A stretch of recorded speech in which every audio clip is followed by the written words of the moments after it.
ఏంటంటే భారతీయ జనతా పార్టీ మీద ఇక పార్లమెంట్లో అపోజిషన్ ఇండియా గ్రూప్ చాలా స్పష్టంగా ఫైట్ చేయబోతుంది అనేది మనకు కనిపిస్తుంది. మీకు ఈ 5 సంవత్సరాలు ఎలా కనిపిస్తుంది?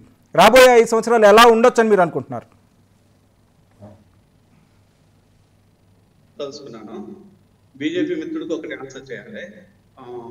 1,00,000 కోట్ల గురించి మాట్లాడుతున్నారు. కాంగ్రెస్ లోపల 2G కుంభకోణం 1,00,000 కోట్లు, అది డిఫరెంట్ గా దాన్ని ఖండించాల్సిందే, అందులో వదిలిపెట్టాల్సిన పని లేదు. కానీ ఒకే కుటుంబానికి లేకపోతే 2 కుటుంబాలకు ఇప్పుడు దారాదత్తం చేసిన సంపద ఎంత? ఆదానికి అంబానికి దారాదత్తం చేసిన సంపద ఎంత? 1,00,000 కోట్లు. 1,00,000 కోట్లు కాదు, 1,00,000 కోట్లు.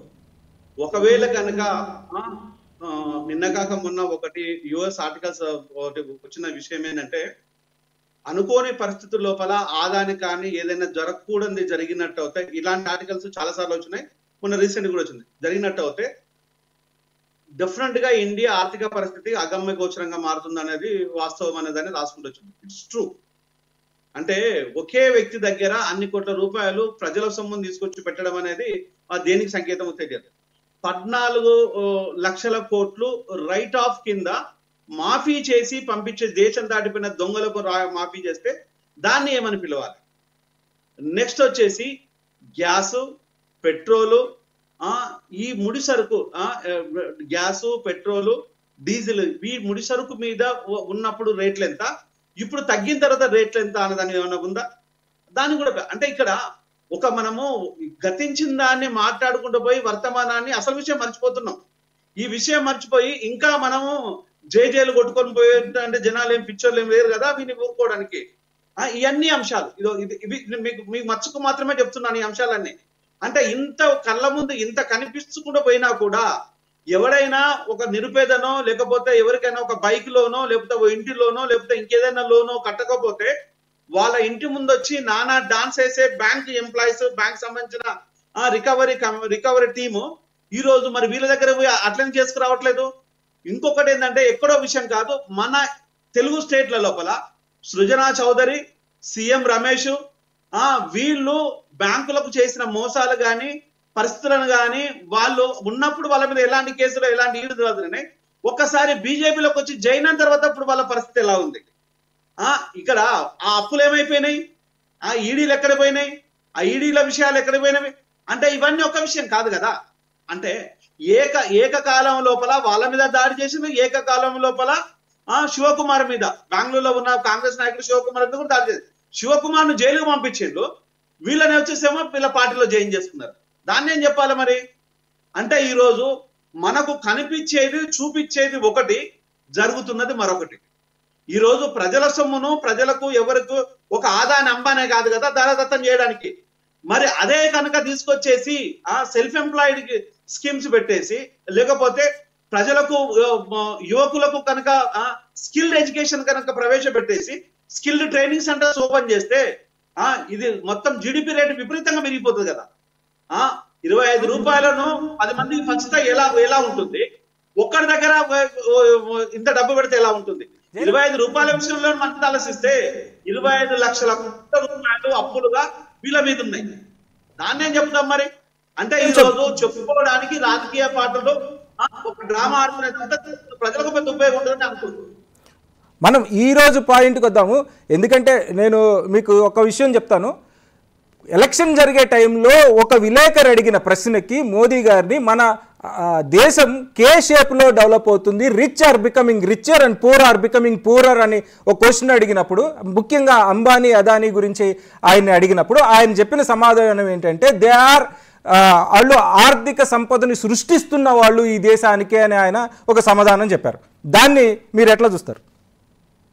ఆర్థిక సంపదను సృష్టించేది ఆదాయ అంబిల్ కాదంటే, ఆర్థిక సంపదను కూర్చున్నది కూలీ నాలి చేసే వాళ్ళు ఆర్థికంగా సంపదను సృష్టిస్తారు. ఈ రోజు ఒక కూలీ చేసే మనిషి ఒక 500 రూపాయలు సంపాదించి దాన్ని తీసుకుపోయి 500 రూపాయలు ఖర్చు పెట్టేస్తే అది 5 విధాలుగా దాన్ని స్పెండ్ జరుగుతుంటుంది.